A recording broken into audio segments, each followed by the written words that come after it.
The Adventures of Tom Sawyer by Mark Twain. Longman Simplified English Series. Read by Surya Thomark. Chapter 7. Tom and Huck swear an oath. The two boys flew on and on towards the village, speechless with horror. They glanced backwards over their shoulders from time to time, as if they feared that they might be followed. "If we can only get the old mill before we break down," gasped Tom. "I can't bear this much longer." Huckleberry's heavy breathing was his only reply. At last they burst through the open door of the old mill and fell, grateful and exhausted, in the sheltering shadows. After a time their breathing became regular and Tom said, "Huck, what do you think will happen if Dr. Robinson dies?" "Redskin Joe will be hanged." Tom thought for a moment and then said, "Who'll tell? We? What are you talking about?" "If we do, and Redskin Joe isn't hanged, why, he'll kill us some time or other, as sure as we're lying here. If anybody tells, let Porter do it. If he's foolish enough. He's generally drunk enough." Tom went on thinking and then asked, "Huck, how can Porter tell? He doesn't know anything about it." "Why doesn't he know? Porter couldn't see anything. He'd just been stunned when Redskin Joe struck the doctor with his knife. That's so, Tom." After another thoughtful silence, Tom asked, "Huck, are you sure that you can keep quiet about it?" "Tom, we must. You know that. If we tell people what we have seen, and if that devilish half-breed escapes hanging, he'll drown us just as if we were a couple of cats. Now, Tom, we must swear to each other to keep our mouths shut." "I agree, Huck. It's the best thing. Shall we just hold hands and swear that we—" "Oh no, that wouldn't do for this. That's good enough for ordinary things. But there ought to be writing about a big thing like this, and blood." Tom highly approved of this idea. It was deep and dark and awful. The hour, the circumstances, and the surroundings suited it. He picked up a clean, flat piece of wood that lay in the moonlight, took the end of a pencil out of his pocket, got the moonlight on his work, and with his tongue between his teeth wrote these lines: "Huck Finn and Tom Sawyer swear that they will keep their mouths shut about this, and they wish that they may drop dead in their tracks if they were told."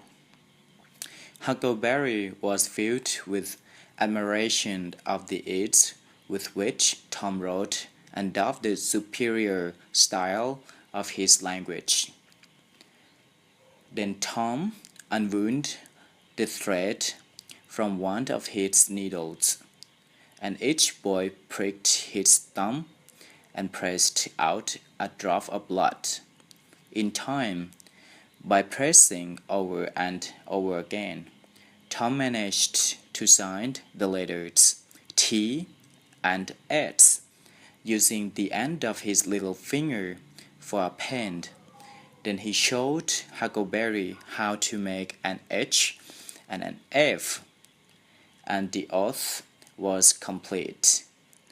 They buried the piece of wood close to the wall with some mournful ceremonies and charms, and the chains that bound their tongues were considered to be locked, and the key thrown away.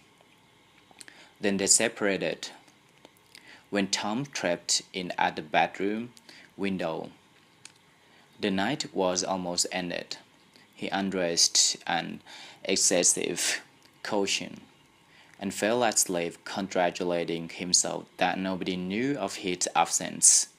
He was not aware that Sid had been awake for an hour. When Tom awoke, Sid had dressed and gone. There was a late look in the light. He was startled.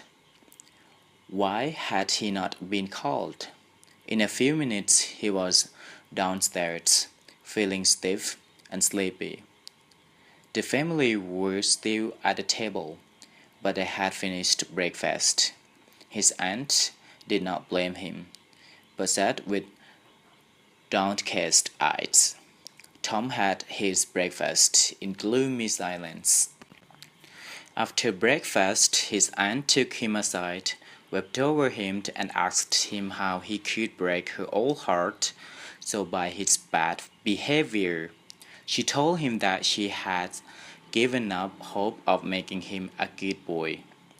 This was worse than 1,000 whippings, and Tom's heart was sorer now than his body. He cried, begged for forgiveness, and promised over and over again not to misbehave. When he was finally dismissed, he felt that she had little confidence in his promises and that she had not forgiven him entirely. He felt too miserable to take his revenge against Sid, so Sid's speedily retreat through the back gate was unnecessary. At school, while he was being punished with Joe Harper for staying away the day before, he looked as if he did not care what happened to him.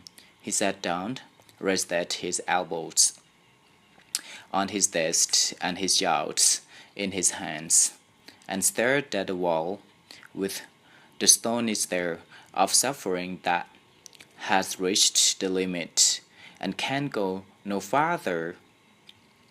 His elbow was pressing against some hard substance. After a long time, he slowly and sadly changed his position and took up his object with a sign. It was wrapped in paper. He unwrapped it. A sign from the very depths followed, and his heart broke. It was his brass door handle. This last straw broke the camel's back.